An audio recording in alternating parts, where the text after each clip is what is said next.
जैसा कि आप सभी को पता है, अभी हम सभी को वोटर लिस्ट में मतदाता सूची में अपना नाम बनाए रखने के लिए ये परिगणना प्रपत्र भर के बीएलओ को सबमिट करना पड़ रहा है। अब इसमें बहुत सारे लोगों को दिक्कत आ रही है कि विवाहित महिलाओं का परिगणना प्रपत्र कैसे भरें। उसमें अगर उनका नाम 2002 की वोटर लिस्ट में है तो क्या उनके माता पिता की डिटेल देनी जरूरी है, और क्या वहां पर हम पति या पत्नी की डिटेल दे सकते हैं? क्या वाकई महिलाओं के पीहर से 2002 वाली वोटर लिस्ट मंगवानी जरूरी है, और अगर वोटर लिस्ट मंगवानी जरूरी है तो किसके नाम से हम वोटर लिस्ट लेंगे, और क्या महिलाओं को वो वोटर लिस्ट वहां से जाकर लानी होगी? अगर नहीं तो दूसरा ऑप्शन क्या है? सबसे पहले यहां पर मैं आपको बता दूं, वोटर लिस्ट जो है 2002 वाली वो महिलाओं के पीहर से जरूरी है लेनी, वहां वो जो आपका प्रपत्र है उसके साथ लगाई जाएगी, लेकिन वहां जाकर लाने की जरूरत नहीं है या फिर वहां से मंगवाने की जरूरत नहीं है। आप किसी भी ऑनलाइन शॉप पर या अपने मोबाइल से वो वोटर लिस्ट निकाल सकते हैं। महिलाओं के पीहर की वोटर लिस्ट आप अपने मोबाइल पर निकाल सकते हैं। उसका कंप्लीट वीडियो हमने बना रखा है, वीडियो का लिंक डिस्क्रिप्शन पार्ट में दे रहा हूं, आप देखकर बहुत ही आसानी से वो वोटर लिस्ट निकाल लेंगे। तो चलिए आज की वीडियो में कंप्लीट डिटेल में समझते हैं कि विवाहित महिलाओं का ये गणना प्रपत्र भर के कैसे बीएलओ को हम सबमिट कर सकते हैं ताकि कोई गलती ना हो और आगे चलकर उनका नाम वोटर लिस्ट से न काटा जाए।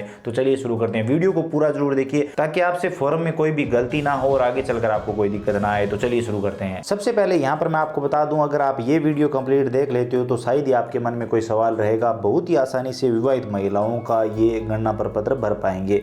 अब गणना प्रपत्र भरने के लिए सबसे पहले आपको महिला का एक passport size, latest passport size photo यहाँ पर चिपकाना है। तो चलिए वो मैं चिपका देता हूँ। मेरे पास एक पासपोर्ट साइज फोटो है। अब कहा जा रहा है कि ये पासपोर्ट साइज फोटो आपके नए वोटर कार्ड में आएगा। ये गणना जब कंप्लीट हो जाएगी तब सभी को नए वोटर कार्ड इशू किए जाएंगे और उस नए वोटर कार्ड में नया पासपोर्ट साइज फोटो आएगा। इसके अलावा यहाँ पर आप जो भी डिटेल भरते हो वो अपडेट होके नहीं आएगी, यानी वोटर कार्ड में दूसरा कोई करेक्शन नहीं होगा। एक नया फोटो आएगा तो आप फोटो चिपका दीजिए, नया वाला, लेटेस्ट वाला।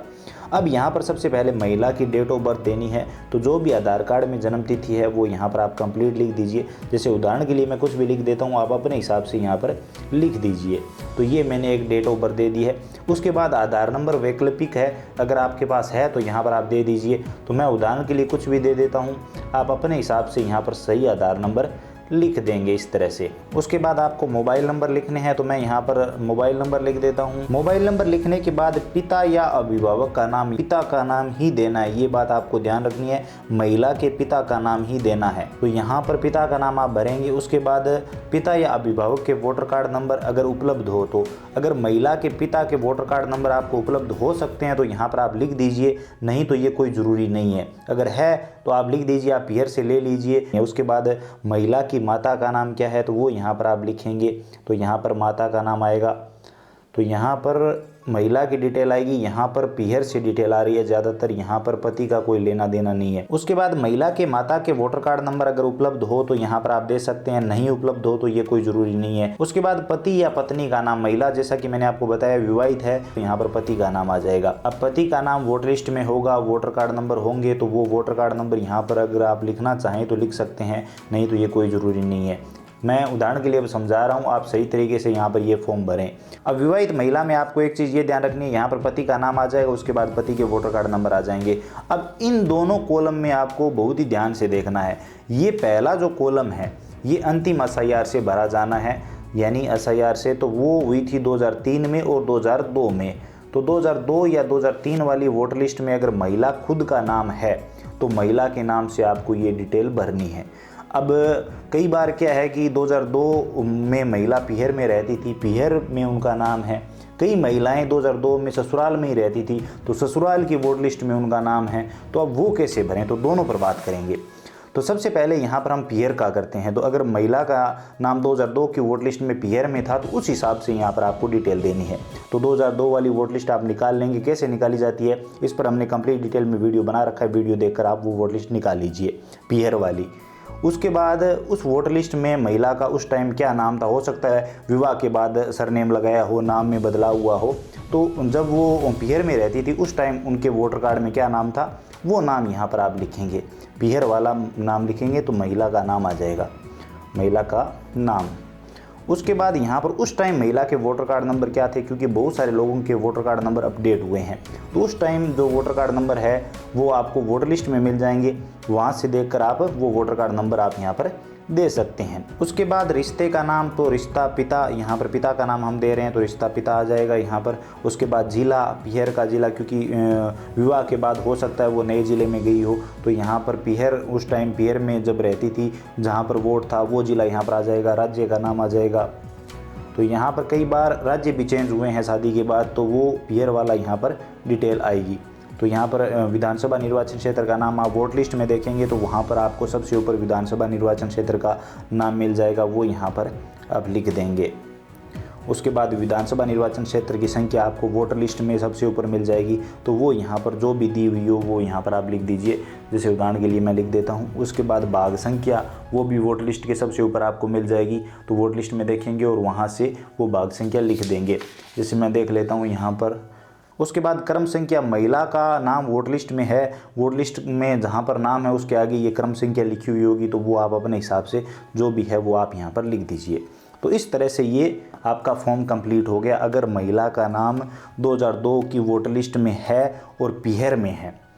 अब करना क्या है, आपको इस तरह से पीहर वाली वोटर लिस्ट देके ये फॉर्म तो भर देना है, साथ में पीहर वाली वोटर लिस्ट भी यहाँ पर आपको लगा देनी है। अब पीहर जाकर वो वोटर लिस्ट लाने की ज़रूरत नहीं, आप ऑनलाइन अपने मोबाइल से भी निकाल सकते हैं। वो वोटर लिस्ट निकाल लीजिए और इसके साथ लगा दीजिए। उसके बाद आपका काम कंप्लीट। ये वाला कॉलम आपको भरने की ज़रूरत ही नहीं है, सिर्फ एक व्यक्ति की डिटेल देनी होती है, 2002 का प्रूफ देना है, वो आपका इस तरह से हो जाएगा। अब मान लेते हैं कि महिला का नाम 2002 की वोटर लिस्ट में नहीं था, पीहर में उन्होंने नाम नहीं जुड़वाया, ससुराल में आकर नाम जुड़वाया, वो भी 2002 की वोटर लिस्ट के बाद। तो 2002 के SIR में मतलब इनका नाम था ही नहीं, तो अब क्या करेंगे, तो अब उनके रिश्तेदार की डिटेल भरी जाएगी। कौन से रिश्तेदार की, तो पीहर वाले रिश्तेदार की, जिसमें यहाँ पर पिता की डिटेल भरी जाएगी या फिर पीहर की माता की डिटेल आप भर सकते हैं, जिनका भी नाम 2002 वाली वोटर लिस्ट में था पीहर से, तो वो उनके यहाँ पर डिटेल आ जाएगी। तो हम रिश्तेदार की भरेंगे। अगर ये नाम नहीं था तो ये कॉलम खाली छोड़ देंगे और ये कॉलम भरेंगे 2002 की वोटर लिस्ट में महिला का अगर कहीं भी नाम नहीं था तो यहाँ पर हम क्या करेंगे, पीहर से भरेंगे। तो पीहर में पिता का नाम आ जाएगा, यहाँ पर पिता का नाम आप लिखेंगे। उसके बाद पिता के वोटर कार्ड नंबर अगर उपलब्ध हो तो यहाँ पर आप दे देंगे, नहीं है तो कोई ज़रूरी नहीं है। रिश्तेदार के नाम में यहाँ पर आपको ध्यान रखना है, पिता के पिता का नाम लिखना है, पिता के पिता। तो यहाँ पर पिता के पिता का नाम आ जाएगा, रिश्ते का नाम यहाँ पर पिता आ जाएगा, यानी ये पिता का नाम आ गया, पिता के पिता का नाम आ गया, यानी महिला के दादा का नाम आ गया, और उसके बाद रिश्ता इनसे इनका, तो यहाँ पर पिता हो गया। उसके बाद यहाँ पर जिला उस टाइम कौन सा था, पीहर से, तो वो यहाँ पर हम लिख देते हैं, पीहर से जिला आ जाएगा, राज्य का नाम आ जाएगा। उसके बाद निर्वाचन क्षेत्र यहाँ पर आ जाएगा उनका, ये हमने निर्वाचन क्षेत्र लिख दिया। विधानसभा निर्वाचन क्षेत्र की संख्या जैसे कि मैंने आपको बताया वोट लिस्ट के सबसे ऊपर मिल जाती है, तो वो यहाँ पर आप लिख देंगे। उसके बाद यहाँ पर भाग संख्या वोट लिस्ट के सबसे ऊपर मिल जाती है, तो वो लिख देंगे। और इनके पिता का नाम वोट लिस्ट के जिस भी पेज में है, जहाँ पर भी नाम है, इनके आगे इनकी क्रम संख्या मिल जाएगी, तो वो यहाँ पर आप लिख देंगे। तो इस तरह से पिता की डिटेल आ जाएगी महिला की। अगर 2002 की वोट लिस्ट में ना तो पीहर में नाम है महिला का और ना ही ससुराल में, तो पिता की डिटेल यहाँ पर आ जाएगी। पिता का नाम 2002 वाली वोट लिस्ट में नहीं है तो आप माता के नाम से ये डिटेल भर सकते हैं, दादा दादी के नाम से ये डिटेल भर सकते हैं महिला के पीहर से। तो अब आप समझ गए होंगे। तो अब ये तो बात हो गई कि अगर महिला का नाम 2002 या 2003 की पीहर वाली लिस्ट में था तो ये डिटेल भर देंगे, और अगर पीहर वाली में नहीं था, ना ससुराल वाली में था 2002 वाली वोटर लिस्ट में, तो यहाँ पर आपको पिता के नाम से, महिला के पिता के नाम से या माता के नाम से, महिला के दादा के नाम से या दादी के नाम से, जिसका भी नाम आपको 2002 वाली वोटर लिस्ट में मिले उनके नाम से ये कॉलम भर दे। अगर नाम मिल जाता है तो ये कॉलम भरने की ज़रूरत नहीं है, और अगर नहीं मिलता है तो ये वाला भरने की ज़रूरत नहीं है, ये भर देंगे, तो आपका काम कंप्लीट। उसके बाद यहाँ पर महिला के हस्ताक्षर आ जाएंगे या अंगूठे का निशान आ जाएगा, BLO के हस्ताक्षर आ जाएंगे, काम कंप्लीट। अब मानते हैं कि महिला का नाम जो है 2002 की वोट लिस्ट में है लेकिन वो ससुराल में है, तो ये दोनों कॉलम बदल जाएंगे। ध्यान से देख लीजिए। अब मान लेते हैं कि महिला का नाम ससुराल में है, तो हम क्या करेंगे, तो यहाँ पर महिला का नाम आ जाएगा 2002 की वोट लिस्ट के अनुसार, महिला का खुद का नाम, महिला का नाम आ जाएगा। उसके बाद यहाँ पर महिला के वोटर कार्ड नंबर 2002 में 2 की वोटर लिस्ट में क्या थे, तो वो यहाँ पर आप लिख देंगे, जो भी थे वो यहाँ पर आप लिख देंगे। उसके बाद रिश्तेदार का नाम, ये सबसे महत्वपूर्ण है। अगर महिला का नाम 2002 वाली वोटर लिस्ट में ससुराल में है तो उस टाइम जो रिश्तेदार था वो पति मिलेगा, 99%, 100% ही मिलेगा। तो यहाँ पर पति मिलेगा, तो यहाँ पर आप पति का नाम लिखेंगे, तो यहाँ पर पति का नाम आ जाएगा, पति का नाम। उसके बाद यहाँ पर रिश्ते का नाम, तो यहाँ पर आप पति लिखेंगे। लेकिन अभी हमने बीएलओ से बात की तो उनका कहना है कि आपको यहाँ पर पत्नी लिखना है, तो यहाँ पर आप अगर वो बोले तो आगे पत्नी भी लिख सकते हैं, तो पति पत्नी हो जाएगा, रिश्ते का नाम पति पत्नी हो जाएगा, कोई दिक्कत वाली बात नहीं है। उसके बाद 2002 की वोट लिस्ट में जो नाम है इनका वो ससुराल में है, तो इनका ससुराल जो भी है जहाँ पर भी जो जिला है वो लिख देंगे, तो हम यहाँ पर जिला लिख देते हैं।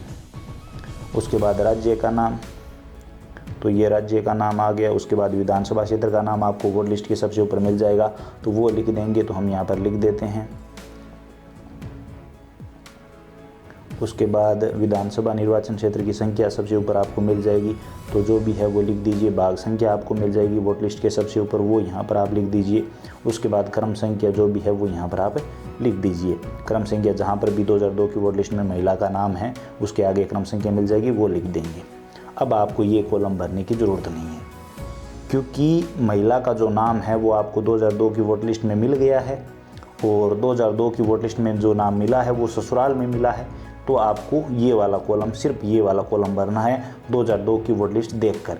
2002 की वोट लिस्ट में जो भी वोटर कार्ड नंबर होंगे वो आपको लिखे हुए मिल जाएंगे, वो देखकर उस टाइम जिस प्रकार का नाम था वो नाम आ जाएगा महिला का, और वो सारी डिटेल आ जाएगी। लेकिन यहाँ पर आपको ध्यान रखना है, रिश्तेदार का नाम और रिश्ते का नाम यहाँ पर पति का नाम आएगा, अगर महिला का नाम ससुराल में है 2002 की वोट लिस्ट में।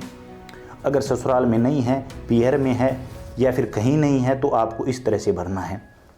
अगर 2002 की वोट लिस्ट में ससुराल में नहीं है, पीहर में है, तो ये कॉलम भर जाएगा, और अगर पीहर में नहीं है ना ही ससुराल में है तो पिता के नाम से ये वाला कॉलम भरा जाएगा, और साथ में आपको वोट लिस्ट भी अटैच करनी पड़ेगी। एक चीज़ और बता दूं, अगर महिला का नाम 2002 वाली वोट लिस्ट में ससुराल में मिलता है तो आपको ये वाली डिटेल नहीं भरनी है। कहीं ऐसा ना हो कि आप रिश्तेदार के नाम पर पति के नाम से ये भरने लग जाएं, ये ऐसा नहीं करना है। ये कॉलम तभी आपको भरने हैं जब महिला का नाम 2002 की वोट लिस्ट में ना मिले, ना ससुराल में ना पीहर में, और महिला के पिता के नाम से, माता के नाम से हमें ये डिटेल भरनी पड़े। उसके बाद महिला के यहाँ पर सिग्नेचर आ जाएंगे जो भी है। उसके बाद यहाँ पर जो भी डेट है वो डेट मेंशन करेंगे, तो चलिए हम डेट मेंशन कर देते हैं।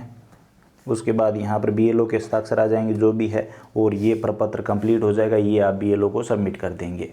तो ये पूरा प्रोसेस है विवाहित महिला का प्रपत्र भरने का। उम्मीद करता हूँ अब आप कंप्लीट डिटेल में समझ गए होंगे। अब भी अगर आपके कोई सवाल रह गए हैं, कोई कन्फ्यूज़न है, तो आप बेझिझक कमेंट सेक्शन में बताइए। यहाँ पर एक चीज़ ध्यान से देख लीजिए, यहाँ पर लास्ट एसआईआर की बात हो रही है 2002 वाली, या 2003, कई जगह पर 2003 में लास्ट एसआईआर हुआ था, तो उस वोटर लिस्ट की बात हो रही है, उसके अनुसार ये डिटेल आएगी। तो ये प्रूफ करना होगा कि 2002 में आपका परिवार या आप यहीं पर रहते थे, तो आप यहीं पर रहते थे, इस देश में रहते थे, तो यहाँ पर अगर आपकी डिटेल मिल जाती है तब तो ठीक है, आपकी नहीं मिलती है तो आपके पिता की डिटेल यहाँ पर मिल जाएगी, तो वो आपको भर देनी है। तो ये बस इतना सा है इसमें, और अगर आपकी खुद की मिल जाती है ससुराल में तो फिर तो कोई दिक्कत ही नहीं है। उम्मीद करता हूँ आपको कंप्लीट वीडियो समझ में आया होगा, जानकारी इन्फॉर्मेटिव लगी होगी। वीडियो पसंद आया तो लाइक करिए, अपने दोस्तों के साथ ज़्यादा से ज़्यादा शेयर करिए। चैनल पर नए हो तो सब्सक्राइब करके घंटी का बटन दबा लीजिए, ताकि आने वाले सभी वीडियो और नई नई अपडेट आप सबसे पहले देख पाएँ। इसके अलावा अगर आपके मन में कोई भी सवाल सुझाव है, आप और कुछ भी जानना चाहते हैं, बताना चाहते हैं, तो बेझिझक कमेंट सेक्शन में लिखिए, हम जरूर बात करेंगे। चलिए मिलते हैं अगली वीडियो में नई अपडेट के साथ।